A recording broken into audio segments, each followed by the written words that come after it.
Debuxoulle o primeiro rostro a Galicia. O matemático Domingo Fontán creou no primeiro terzo do século XIX a Carta Xeométrica de Galicia.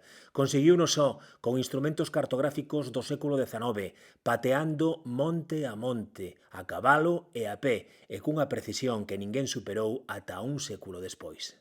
Con 12 anos, Fontán, que nacera no concello pontevedrés de Portas, xa estudaba filosofía en Santiago. Con 24 anos xa era catedrático.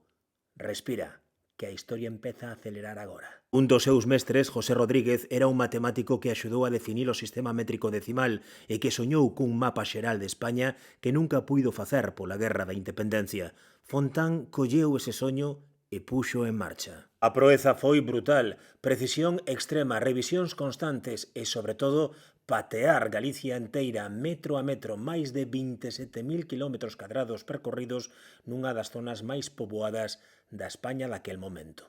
Fontán tomou como punto cero a Torre da Berenguela da Catedral de Santiago. O resultado de 17 anos de traballo foi un documento que recolle a orografía galega, os seus principais accidentes xeográficos e preto de 4.000 parroquias.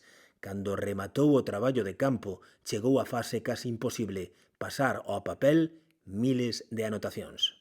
O 1 de decembro de 1834, por fin a rexente María Cristina veu o manuscrito e autorizou o gravado, que non saiu do prealo ata 11 anos despois. Fontán non quedou aí, dirixiu o Observatorio Astronómico de Madrid, foi deputado por varias provincias galegas e mesmo empresario dunha fábrica de papel.